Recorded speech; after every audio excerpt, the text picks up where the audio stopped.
doing wonderful. Hello, everybody. Welcome to Thursday. Today is May 20th, 2021 already. Yes. You know, we are getting close to halfway done with the year already. Whoa, this is too much, too much. Well, this is your girl, Dawn Webb, host of Jazz Katz. You can catch us streaming live on Facebook, YouTube, Twitch, and Twitter. And I am so excited tonight to have in studio with me the magnificent and lovely Pam Wise-Harrison. How are you? I'm wonderful. Thank you for your kind words. Oh, you are so welcome. So how have you been? What have you been up to? Oh, wow. Well, today, trying to catch up with gardening chores and that kind of stuff. That's what I was up to today. Okay. You know, cleaning out air conditioner filters. All the fun stuff. Yeah, right. The weather is warm. Yes, finally. Yes. Yeah. But music-wise, I just got finished with a weekend at Cliff Bell's with hubby Wendell Harrison and some young cats. You know, we were down there cutting up, which was good. Awesome. Very good. Yeah. I hate that I missed it. Yes, because I'm so happy to see. Oh God, live music back. Yeah, we're kind of coming back a little bit. I'm just so happy. You know, see the schedule is out for the Aretha. Yeah. For the Wednesday night jazz series and everything. So I think right now they're only going to do 20%, but hopefully, you know, we'll get to 100% pretty soon. Yeah, people get their vaccine, get the shot, get the shot. Back to normal. Yes, whatever normal's going to look like for us now. Exactly. Yeah. So now I was taking a look at your bio. Man, oh man, busy lady. Yeah. Busy. I saw where you kind of picked up the piano at the age of 5. Yeah, my father was a musician, so he played too, and he had a jazz trio, so they used to rehearse in our house all the time. So that's how I got the music bug, and then I had an aunt. His sister played also. As a matter of fact, lately I've been on Ancestry.com meeting some other cousins that I didn't know that wonderful. I had, and they're entertainers also. Wow, that is fantastic. Yeah. So, and because I noticed when I went on Ancestry.com, I saw this lady. I had a DNA match, and she had a microphone in her hand, and she was singing. So I kind of reached out to her. Yeah. And she said, well, you know, my family is from your hometown, although I was born in Detroit. And she went to Wayne State, graduated from Wayne State, went to McKenzie High School. You know, her name is Jackie Ford, and she lives out in Reno, Nevada. So we're going to have to try to arrange, you know, some a meeting of some type. Yeah, maybe later in the year. Yep. She said they were supposed to have a class reunion in 2020. Of course, it got canceled. Right, absolutely. Yeah. God, the world just kind of shut down. And everything. So now, Ohio. I was reading that. I'm like, okay, we still like her,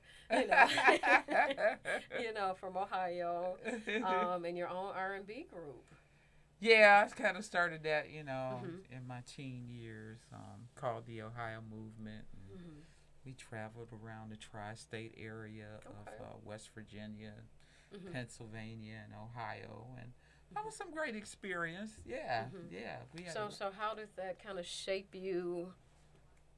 Being a musician, kind of how did that shape you to be who you are today from that experience? Well, I think for one thing, I grew up in a really great time because even though I kind of grew up in the 60s, so I had the great Motown stuff. Yes. And then the jazz, you know, was always playing in my household, so you always heard Horace Silver and Ramsey Lewis and Oscar Peterson and you know, John Coltrane and McCoy Tyner, you know, the greats. Yeah, you hear all this great music, and then plus with my dad playing too.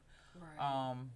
And then I would say with the Ohio Movement, we were well groomed by some great people because we had members of the group Switch that were from you know, that area. Yes, okay. And they would always come and rehearse with us and show us different things. And, tell us how to handle our business. They Oh, did a that was lot of that awesome. when they weren't working so much, but they were kind of grooming us, Right. For you the know, business. right, for the business. So that Right. gave me a lot of great experience, not only music wise, but business wise as well. Okay. Yeah. And now, from the business standpoint, because I know there are so many musicians that have no knowledge of the business side of music, today, kind of how would you encourage a lot of the younger lions coming up to kind of handle the business side of music? Because by me being a booking agent, artist manager,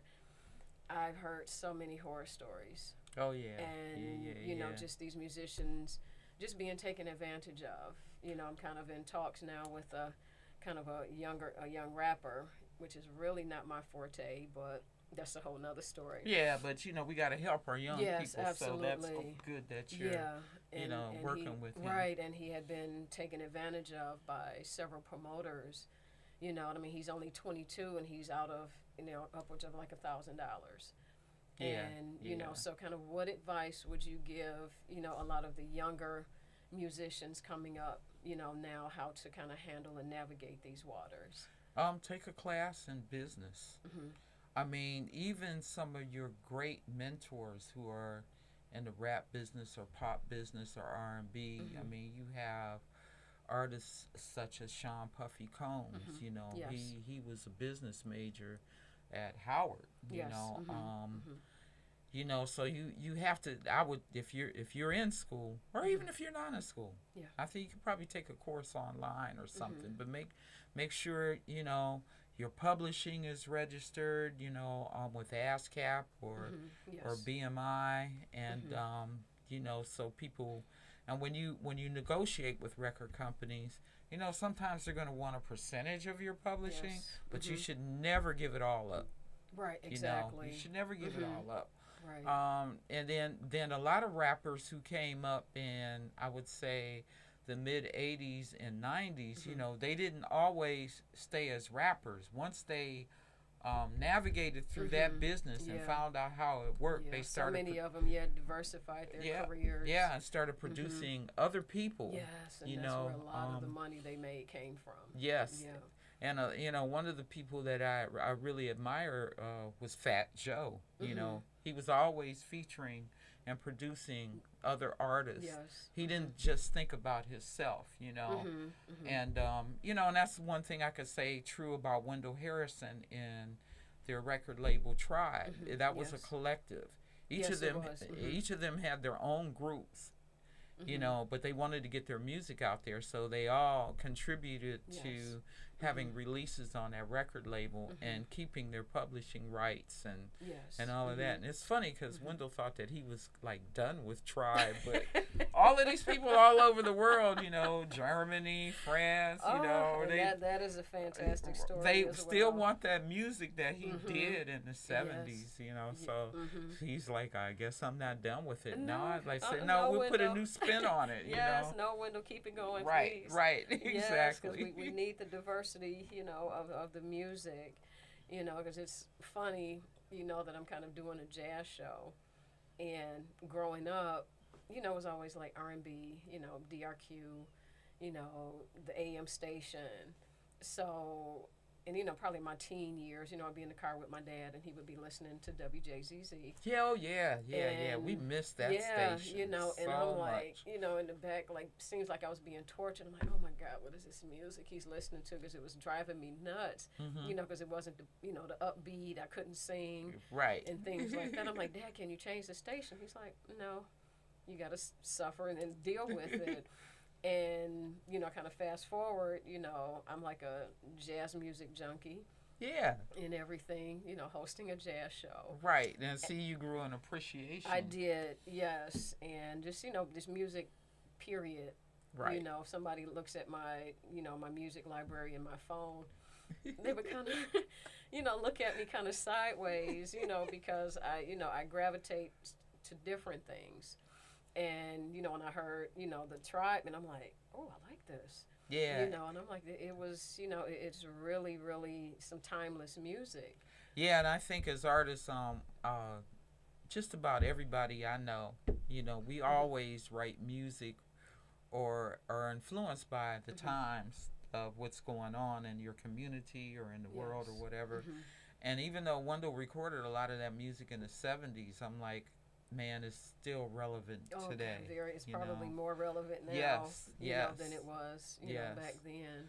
So, and and I have a tendency to be kind of like a newspaper for my community, and I think as artists we just kind of all naturally kind of do that. Right. I mean, and the word has to get out there, and and I'm loving a lot of the younger musicians. A lot of them I kind of adopted as my nephews. Oh yeah. And everything, and just watching so many of them grow. And everything, because a lot of times I saw them, probably hanging out at Bert's, right? On a Thursday for jam session, right? And the one that I kept seeing out the corner of my eye was Trinino Lowe. Oh yeah. And I mean, he was like the little Energizer Bunny, just standing in the corner, waiting for his turn. And I'm looking at him, I'm like, why won't this dude just simmer down? But once he got on stage, that's his Aquarius energy. Yeah, and it was like, oh my gosh. So he's like one of my favorites. Brandon Rose is another one, bass player. That's another one. Oh yeah, Brandon. Yeah, and I have a couple of his newer projects, and just to see these youngsters grow. And everything, graduate from college, and right. And I'm like, wait, you were just in high school, yeah, exactly. Like 5 minutes ago. It's funny about Trinino because we've been knowing Trinino ever since he was in middle school. Oh. And him and Lewis M. Jones, the drummer, we used to just go to their school and play for them. Yes. And that's one of the things that, Wendell loved, going to elementary schools and middle schools, and whether they had a music program or not, he said they need to be exposed. Let's just play for them, if nothing else, And, Duke Ellington, oh man, their principal at that time, Miss Herbert, she was so open to us coming over there and, hanging out with them, and look where they are. Met her. I think I met her on Friday at Baker's. Probably so.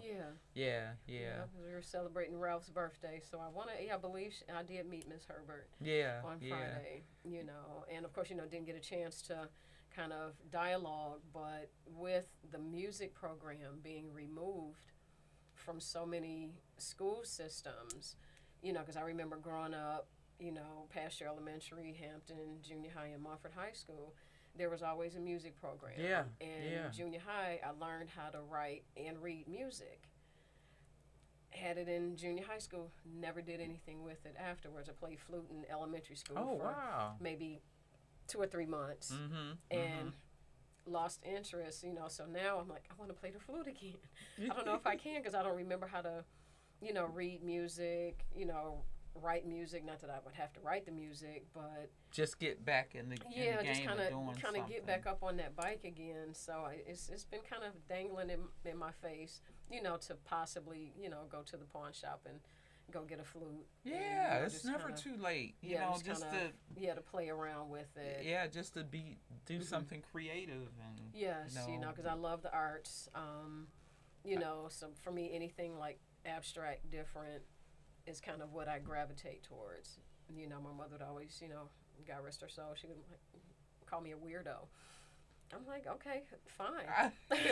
I'll take that, but, it's just, and like I said, I love the young lions that are coming up, because they are just so into it. Right, and they're keeping it going. And it's something because when we started out with Trinino and Lewis and some of Anthony Stanford and his brothers, there was just only like about 7 of them that were really showing potential. Yes. But now we got about 100 of them, because they teaching them, and then they show their friends, and and then then we were taking off, and I give kudos to the instructors who were open enough to let us come there and do a program and work with their kids. Yes. Damian Crutcher used to be at Southfield Lathrop High School. He was one of our, Randy Scott at Bernie. He used to have Wendell come out there Fantastic. and work with the kids. He's another great instructor. And I think those kind of community connections are really important. We got to be directly in contact with school principals. Absolutely. Yes, the principals, counselors. Right. Pretty much any and everybody that steps foot in these schools. Because a lot of times there'll be programs there, but especially the high schools, they have so much to encounter that they don't even really have time to really pay attention to what's going on with the program. Right, they do. But like at DSA, Detroit High School for the Performing Arts, my buddy over there, Myowa Reynolds, is the principal there. So anytime Wendell wants to do something over there, or we have something to do, she's very much engaged. Oh, that's beautiful. Good to know. Yeah, but all schools aren't like, they're not like that, but we have a few that are. Yeah, because I know I did I put together a master class over at Chandler Park Academy several years ago, and the young man, Ryan Kilgore, he was the principal horn player with Stevie Wonder. Oh, and so he was on the Songs of the Key of Life tour. And so when he, landed here, it was at Joe Louis Arena. I put it together, and the kids were, they were enamored.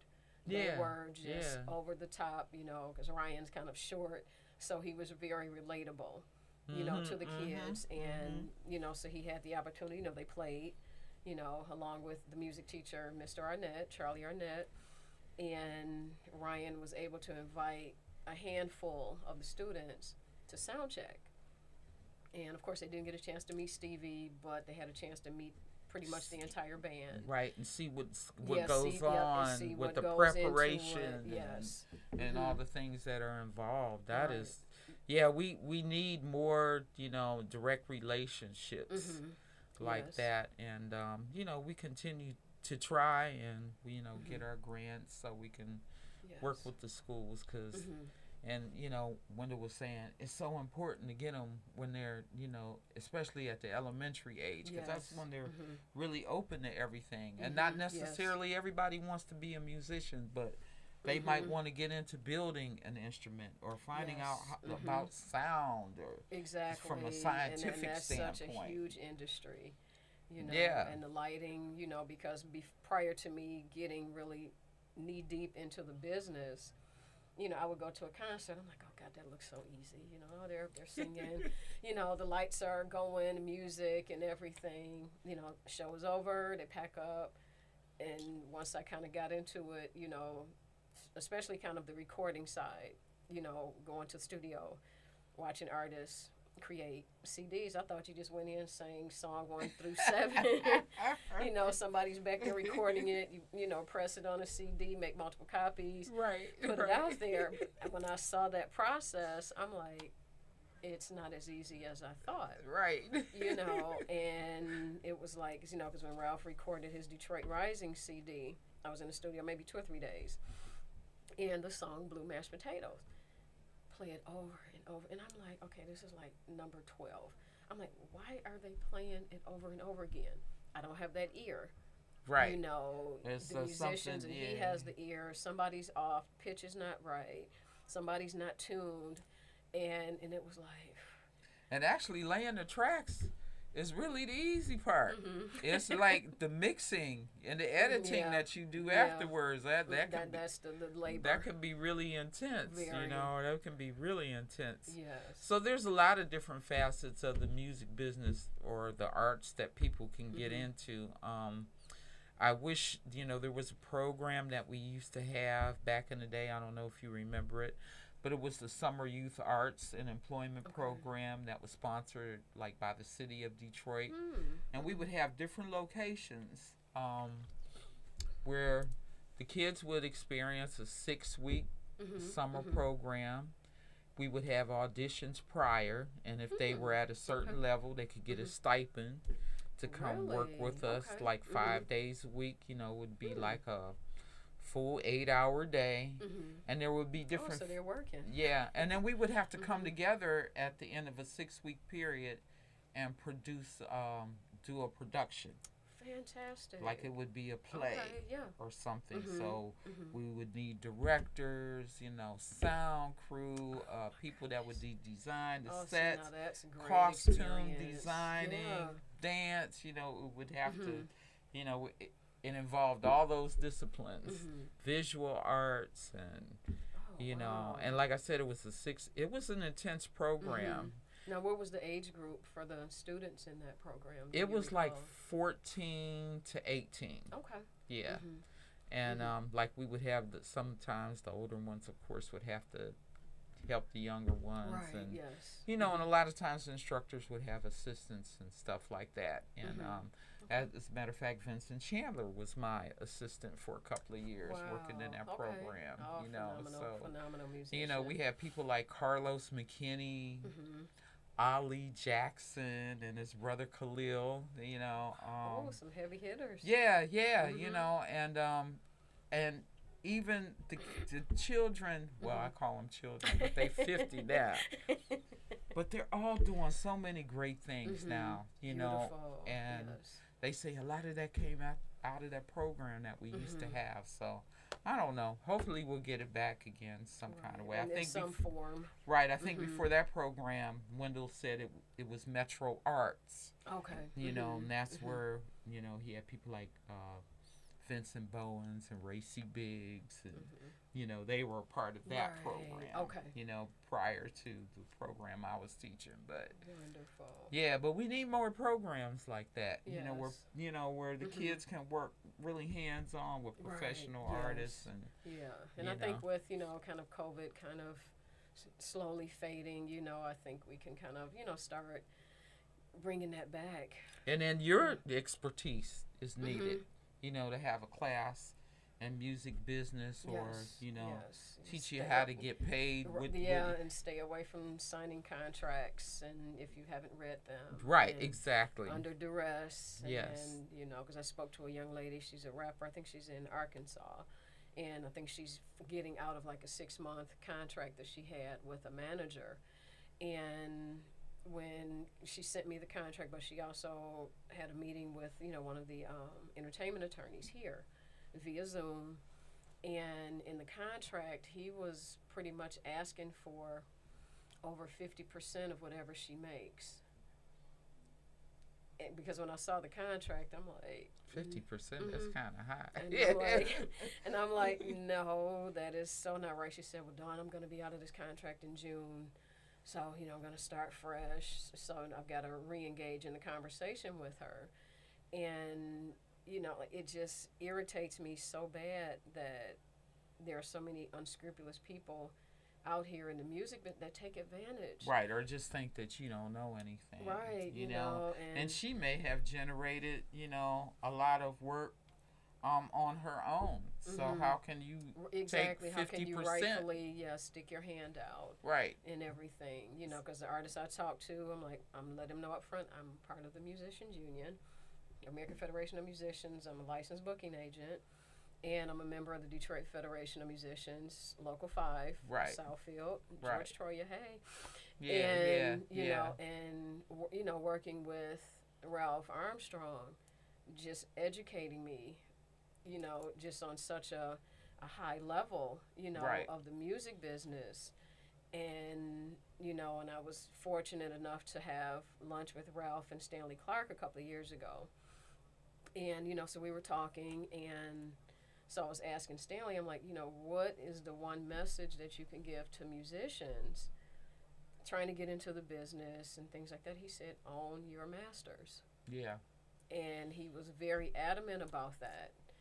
He said, I don't care what somebody says, own your masters because that's you. Yeah. You don't want to sell your soul, and sell your, give somebody else control of your masters for 10 or 15 years. Right. Or longer. Right. And things like that, and they kind of get to do with it what they want. And make sure that it's like, if you're licensing something, it's okay to license. Make sure it's non-exclusive. Not unless they're giving up a whole lot lot of money. Yes, and most of them are not. Right. No, So, they're not. yep. You're right. So I think, if we ever do get back to having some type of program or whatever, you definitely have to be on board to offer a class, because that is so important. A lot of people don't, like you said, they don't want to read, or Right. you have to be able to read and understand, Right. what I mean, you're because reading. that's your life. Right. Period. Exactly. And like I said, just some of the horror stories I've heard. Oh yeah. Yeah. I'm like, oh my goodness, and a lot of them still haven't recovered. Right. From that type of dealing. Right. And and then of course, with Ralph, I mean, finances is one thing that he is like because banging people on the head about. A couple of people had just decided to take his stuff and do whatever they wanted to do, and then Ralph was like, that sounds familiar. Yeah. Wait a minute. Wait, that's that's me. I didn't give him permission to use that. Yes, and on the phone, calling attorneys, right? And things like that. So that education is key, because I talk to a lot of, musicians, and a lot of times I'll ask them if they're in the union, and they'll tell me no. They don't find it valuable and stuff. I'm like, okay, well, I tell you what, I've been a member of the Musicians Union, and even though for a long time, and even though a lot of times I wouldn't have union contracts for gigs, you could still pay your work dues, and you'll have a pension. Exactly. That's a good way to get your pension paid. Yes. So you have to think about things like that. Because a lot of times when you're young, you don't think you're ever going to reach, No, because I just age. want to play. I want to play. Right, I want to play. right. I want to play. And But that's it. But you got to think. You got to think so far ahead. Yes. Like, okay, if I start a family, how am I going to be able to provide for the family? Or if I'm no longer here. Right. How are they going to survive without, exactly. my income? Right. Exactly. Exactly. Yeah. So it's been a wonderful. Yeah, you have to think learning about experience. retirement. Oh, yeah. And, how you're going to handle that, Right. Yeah, because I got my first pension installment last year, and I worked as a stage manager for the Jazz Festival. And, and I got the document in the mail, they said, we made a pension contribution. And I'm like, what? So I called Ralph.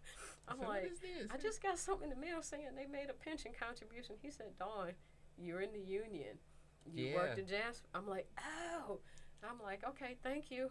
Right. because I wasn't aware, because I'm not a musician. Yeah. But he said because you worked the Jazz Festival, they made a contribution to your pension. Right. And I'm like, okay. I'm like, I have no idea what how much it is. I mean, it's probably a few bucks, but it's more than what I had to put in it. Exactly. So and and I stress to my babies. I'm like, get in the union. I'm like, call them, talk to them. Yep. Even if you don't use them all the time. I mean, just you have some type of a place where you can go to. Yeah, if you get into a situation, right? Where you need some help and you can't, figure it out, on your own. Right. You are watching WJZZ Cool TV. You are checking out Jazz Cats, and I'm in the studio with the lovely, lovely, lovely Pam Wise Harrison. Watch us live on YouTube, Facebook, Twitch, and Twitter. All right. Back to us. Like I said, going back to your bio, so fascinating. I'm like, okay, she recorded with Regina Carter. I'm like, one of my favorites. Yeah, she's a long time buddy, so that was kind of just natural. And we'll be doing some more stuff together too in the future. Okay, wonderful. And another thing I didn't know, you were a Kresge Fellow. I didn't realize that before. I know, they come around so fast. This is like 2016 Kresge Arts Fellow. Me and Marion Hayden and Mahogany Jones. So love her. But that was a great group. And Chanelo Almond Ra. yeah, and I'm glad to see the next group of musicians that got the Koreski Arts Fellow as well, and I was able to get a couple of awards from them. 2019, right before the pandemic, I got the Kresge Art XD. Yes, I saw that. Yeah, that was a lot of fun doing Matrix X Detroit, the Gentrification Nation production, where we did, like, Bill Harris wrote the skits for the actors, and we did we had music, we had dance, then we had like a town hall discussion. Awesome. Okay. Yeah, with different people from the housing district, and Okay. Yeah. It was pretty powerful. It was just like everybody was just like, well, when are you gonna do it again? Now, is that documented somewhere? Yeah, there's on my website. Okay. There is a video.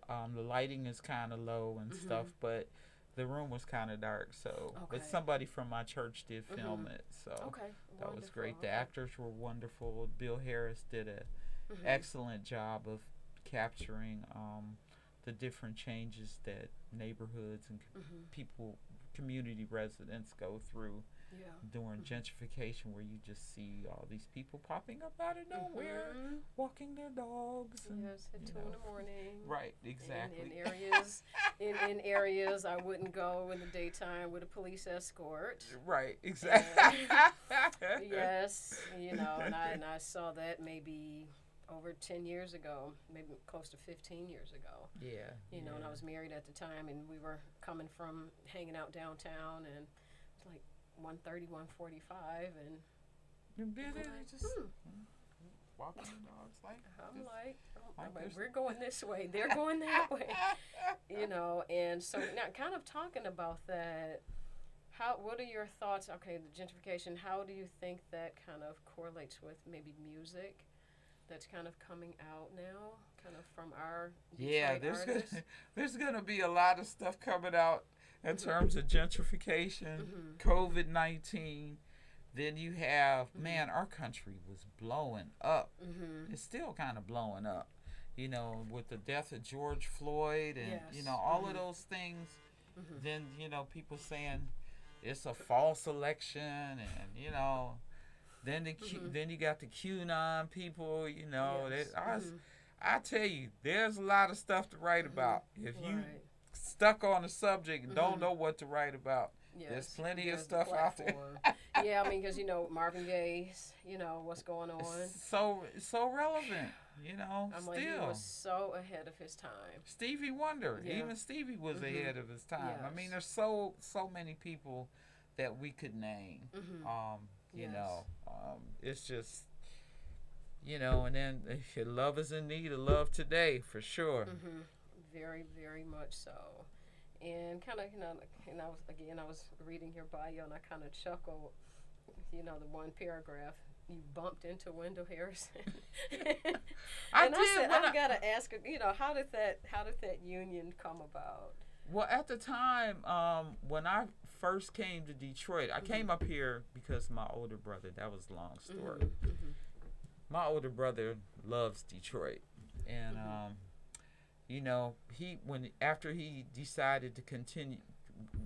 he continued his education, got his master's, before that time, he had spent a little time in Detroit. Actually, he ran away and bought a car for $100. My mother did not know where he was. And a friend of ours that lived up here said, well, Craig is up here. And she was like, you know what? Keep him up there. Maybe that's where he needs to be. So anyway, so he decided to continue his education in a couple of other states. And he always said, if I get a good job in Detroit, he said, I want to move back there. So he did. He put in some applications, and I think he was a loan officer at Manufacturers Bank, and they were down at the Renson at the time. So, we got something. So we settled in Detroit. Yeah, okay. And that's how I got here. And so it was pretty interesting. I almost forgot what I was talking about. Kind of lost my subject going into that. But yeah, so anyway, that's how I ended up in Detroit. Okay. And so what was the next thing I was supposed to talk about? How you met Mr. Harrison. Oh, yeah. Yes. So at the time, I had some music on my brain and some songs I wanted to record. And in the meantime, I had met this R&B group called the Ides of Time. Okay. And Kern Bradley was a part of that group. Bass player Kern. Yes, yeah, know Kern very well. Yeah, so we did a lot of shows together with Kern, and in the meantime, we were in the studio recording for this group. It was a female group, and the Denaire sisters. I think that was the name. Okay. I think that was the name of the group at that time. And their father had a studio, Mr. Daniels, and they were very open. I loved him and his wife so much because they would let young people come over there and use their studio, and that was that was their contribution. Even if we didn't have a lot of money, he would just say, well, pay whatever you can. Right. Oh, that was just their way of contributing to us. Yes. And I'll never forget that. And even Kern's mom, I mean, she was a sweetheart. We'd be over there at her house rehearsing at like at 1 and 2 o'clock in the morning, but she didn't mind as long as we weren't out in the street. In the streets, yeah. She said, "Y'all go ahead." Right, and Valdez would be showing me chords on the piano. We'd be working wee hours in the morning and stuff. But anyway, we were at Mr. Daniel's studio, and I was getting ready to record some of my music, but something happened to his equipment. Oh, okay. Yeah. And Wendell was doing some arrangements for his daughter. So Wendell shows up to give Mr. Daniels the arrangements. And then Mr. Daniels said, Wendell, I got this young lady here. She wants to record some of her tunes, but something happened to my equipment. I know you got a studio. And then Wendell said, yeah, I got a studio. I can record her stuff. So that's how I met Wendell. Okay. Yeah. I went over there to his studio, and he liked my music. He said, even though it's kind of R&B, it's got a really good jazz feel to it. Nice. And I think this is some stuff we could produce. Oh, yeah. And then come to find out that him and Phil Ranlin were partners. Now, I grew up with some of Phil's relatives in Ohio. Wow. Oh, small world. Yeah, very small world. Yes. And he said, yeah, those are my relatives, blah, blah, blah. Goodness. I think I remember seeing you when you were a little girl when I was coming through there. And I was like, wow, it's a small world. It is. It's very small. So that's how I met Wendell. We started producing music together and, and then one thing led to another. Okay. And then another thing, kind of talk about like the African influences with, your music, because I was kind of checking out, once again, the bio, and that beat is just intoxicating. Yeah, and it's just like, it expands over generations and thousands and thousands of years. And when I would listen to that music, and I was like, man, these rhythms are so prominent in what we do in dance and music, and even in church with the call and response. Yes. And I was always curious about it, so I started doing some research, and then I applied for some grants to further those studies. Wow. I just haven't been to Cuba yet, but I've only been able to get to Egypt so far. But okay, Cuba's coming. It's coming. But and then I met Francisco Mora during, just Francisco was here, and we were teaching at the summer youth program. So Francisco helped me do a lot of my research about the Afro-Cuban rhythms and applying them to jazz music, because, you have artists like Horace Silver is one of my greatest examples, because he was part Cuban, and, his whole influence on the jazz world, and how prominent those rhythms are with jazz, from the Brazilian stuff, to what we do with straight ahead jazz and the influence it had in New York and the dance halls and, and that kind of thing. So, and then so when I met Francisco, he was saying, well, you can't study these rhythms without knowing the whole picture of the dance and the history. So he had met his second wife, Denise Prades, who was from Santiago, Cuba. Ooh, okay. Wonderful dancer, wonderful dance instructor. Mm, So she, you know, we worked together on a lot of research, where we even staged an event with some young dancers who were affluent in African dance and also hip hop. Oh my goodness. And come to find out that the dances were the same. The a lot of the younger people just didn't know the meaning of what they were doing. Yes. But that the comparison was magnificent. Yeah. So so I continue. To, of course, my music always reflects the Afro-Cuban rhythms and jazz. Yes.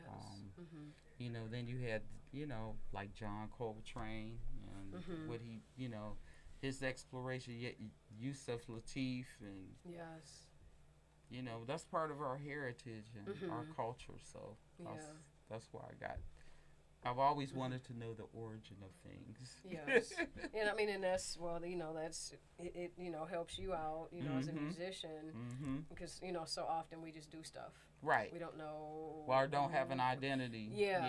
We do stuff and we don't know like where it came from, even why are we doing it. Exactly. And and things like that. So not because I find myself, like kind of doing just research on stuff. Right. And music. I'll look at bios of many different artists. Checking out their music and trying to, I guess, kind of get in the head of a musician, just to see what that wiring looks like in the brain. And then what I find interesting about a lot of other young people in different parts of the world is they keep their folkloric things intact, and they put their own spin to it. But they'll tell you immediately if you're a good traditional African dancer, makes you a better hip hop dancer, because all of those things are combined. You think you're doing something new. No, and you're not, because it's going back, so far, because I'll watch, some of the just little video clips on TikTok, that will have like the African vibe. And then I'll see this dance. I'm like, oh, so-and-so did that before. Right. A long time ago. And I'm like, okay, you guys are just kind of reinventing, the wheel. It's just a different face now. Exactly. And, but that music is just so, it's just so inviting, because I was looking at your website and I saw the video clip, and I saw Greco. Oh, yeah. And I'm like, man. And I got to say it, but just, just listening to him and learning from him, and everything, and he was with LL7, and and it was like, oh, that's you. It's like, oh, because I never knew his history, and everything, and how he kind of came to be with LL7. That's funny, because when I met Greco, I saw him at the gym. He came up to me and he said, I want you to give me some piano lessons. I was like, is this guy crazy or what? Right. I was like, who is he? He was all talking all this stuff about what he was doing and everything. Come to find out, he was a better piano player than me. He wrote all this music and then was bad on percussion too, and can sing. Yes. Oh, it's like, oh man. Yes. But it's like Mahindi Masai, Akunda Hollis, myself, Mubarak Hakeem, and at the time, Modibo, brother Modibo, and Greco. We would all get together and work on these different rhythms, and and then say, we could use this here. We could use to be a fly on the wall. Yeah. We would, and I would say Mahindi. I'd give it up to Mahindi. He was great, and still is great at arranging a lot of the material, the percussion part of it, on my CDs and things. And we have been working together for, I would say about at least 25 years. Wow. Developing that sound.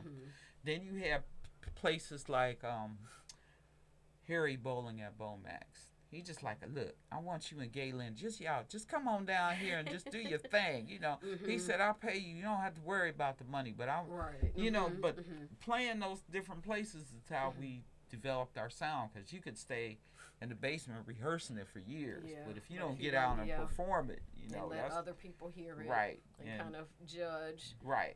what you're putting all this blood, sweat, and tears into. Yeah. It's it's just falling on deaf ears. Right. And because me, I'm kind of the younger version, so I don't think I may have gone to Bomex maybe once or twice, just kind of popping in, because I grew up near Baker's. Yeah. Grew up like 4 blocks from Baker's, but I don't recall going, like in my early years, until probably the last maybe 10 or 15, but at home, my dad was always playing, the albums, 33s and 33 and a third, isn't it? And, some of it I was like, it's okay. Pass it off, but now being in the business, it's like I'm here, I'm there, going to check out, artists, to kind of see what they're pushing out now. And, it's just so much fun. I mean, because sometimes I could end up in like 4 places in an evening. Yeah. And people would ask me like, Dawn, where do you get the energy from? I'm like, the music. I'm like, the music feeds me. And it's like when I'm there, because now I know the process, of the writing and the recording, so I know it now. So I think I can appreciate it a lot more by having that knowledge and just getting out here. And it's like, man, I'm like, these musicians are like dynamite. Because like I said, I just want to climb in the brain and just kind of just sit there and just see how it's wired. Yeah, the creative process. Yeah, because it's how we do what we do. And it's very fascinating. For someone who's not, a musician, because every time I go someplace, oh, are you a singer? No. I'm like, if you want me to sing, I'll clear the building. If you really want me to do that, but. I'm like, I just sit back and appreciate the music and, the talent and the artistry. Well, see, we need more people like yourself, too, because, we got to have somebody have our back with the booking agent, management, all that kind of stuff. Oh, yeah. So, we need more people like yourself. Yeah, and I mean... Help keep us grounded. Yes.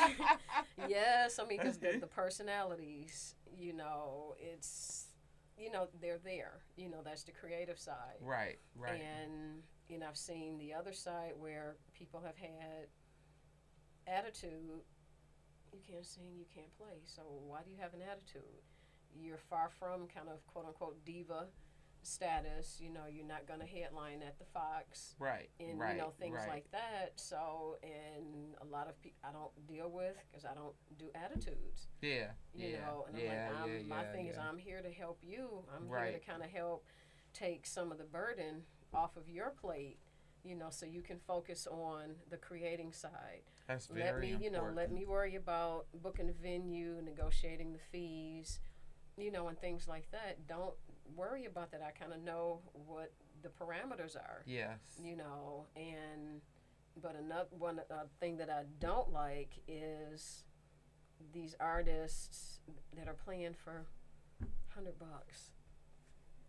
that have been in the business, for so long. I'm like, once you kind of start that, you're going to get pigeonholed. So now maybe a year later, this place is doing great financially, but all they want to offer you is $100.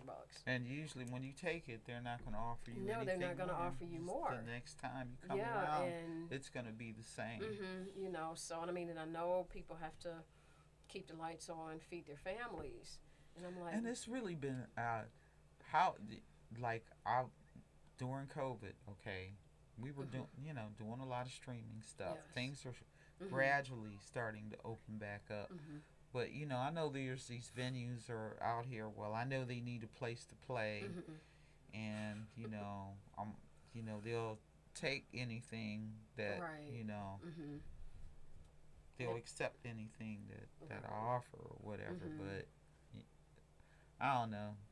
I mean, I understand their position, too, because a lot of times, they're only able to be at a certain capacity. Right. Yes. You know, and if you don't have a really big venue like Cliff Bell's, right, that could really socially distance people, then right, yeah, that creates a lot of problem. Club owners were having a hard time even before COVID. Oh, absolutely. So, yes. you know, now with all of this that has come down, and, you know, people want to blame our governor or something, but you're trying to deal with a pandemic you know nothing about. Yeah. You don't know how it spreads. You don't know, you know, you got to keep people safe. Absolutely. There's a lot of things to think about. Yeah, it is. And I mean, I can't even imagine the weight that a lot of these venues have on their shoulders. Right. You know, dealing with this, you know, I was happy to see, you know, Broadway is coming back. I'm like, one day I'll get a chance to go. Yeah, you know, and, you know, support, you know, the arts there. You know, so many things have opened back up here. Right. And everything. And, you know, but it's, you know, it's kind of a, you know, it's like walking on a landmine. It is. You know, because we're still not, quote unquote, 100% out of the woods. Right. You know, and, you know, we still have to be very careful kind of going back into these, you know, venues and multiple shows and things. So I'm happy to see like a lot of the outdoor concerts, you know, are starting back up. Yeah. You know, which is such a beautiful thing. And, you know, but we have to, you know, we still have to use common sense. You know, we can't blame the governor for every single thing. Right. You know, but, you know, we have to keep, you know, we have to educate ourselves. And then the people that fight with her, you know, I always ask them, I said, well, what would you do? And they don't have anything to say. No, I mean, because it's a horrible, you know, situation. And, you know, just kind of looking back on just the number of lives that were lost. Oh, my God. You know, and because of myself, you know, I mean, I lost my mom and two aunts, you know, all within 2 weeks of each other. I remember seeing that. Yeah, in the end, you know, a lot of, like, musician friends and, people that you would never think in our community, you know, that were strong people. Yeah, you know, are no longer here. Right, you know, that were you know, were huge supporters, you know, of the music business. Yes. You know, coming out and going there, buying a CD, you know, coming to a, you know, a show, you know, and, you know, that population is gone. Yep. You know, and because like I said, when I saw the video, you know, and then I saw Greco, and I'm like, who would ever, you know, I know he has some health challenges, but we didn't think. But still, you know. We thought he would still be here. Yeah, you know, and, you know, so that's, you know, it's important, you know, that we have to groom the babies. Yes. You know. Yes. I mean, I know they're 20-something years old. Forgive me, guys and girls, for calling you babies, but you're babies to me. Yeah, you're babies to us. You know, and, you know, just, you know, keeping music going. Right. You know, because it was rough during, you know, the pandemic, because I was working on like 4 shows. And, you know, I was putting the marketing materials together, and COVID's like, no, you're not. Right. Then you got to shift gears. Yeah. You know, then worry about where your money's going to come from. Exactly. You know, so it was like, oh, my God, this is crazy. Yeah. You know, so trying to, you know, get back with these artists, you know, to see if I can bring these shows back again. Right. And everything. Right. And still at the same money, you know, that we were talking before the pandemic. You know, so it's gonna be a challenge. It's not gonna be an easy, you know, it's not gonna be an easy ride, but, you know, I'm ready for it. Yeah. You know. Well, that's good. Yeah, I'm ready for it. Okay, it is 6:54. And I think we're going to call it a day because it is roasting in this studio. Well, be sure to check out my website, PamelaWiseMusic.com. Yes, please do. And yep, okay, they're still recording. So it's like, oh, my God. But this has been very, very fascinating and very educational. Oh, same here. Thank you. No. I was happy to sit down with you as soon as you... Yep, I appreciate it, you know, and I can remember having a conversation with a window a few years back. I had a website, and, you know, and he would, like, cut me at the knees, and I'm like, you know, so he was like, Dawn, he said, if you're going to work with jazz musicians, you can't have smooth jazz musicians, R&B people featured on your website. He said, because you're not going to be taken seriously. Oh yeah, I see what he. Yeah. Yeah. And you know, so I mean, we had a great dialogue, you know, and I appreciated the feedback. You know, I mean, of course, I was a little salty at first. Oh, he can talk now. Yeah. But he got a wealth of knowledge, that's Yes, for sure. yes, he does, He can be very helpful. You know, Oh,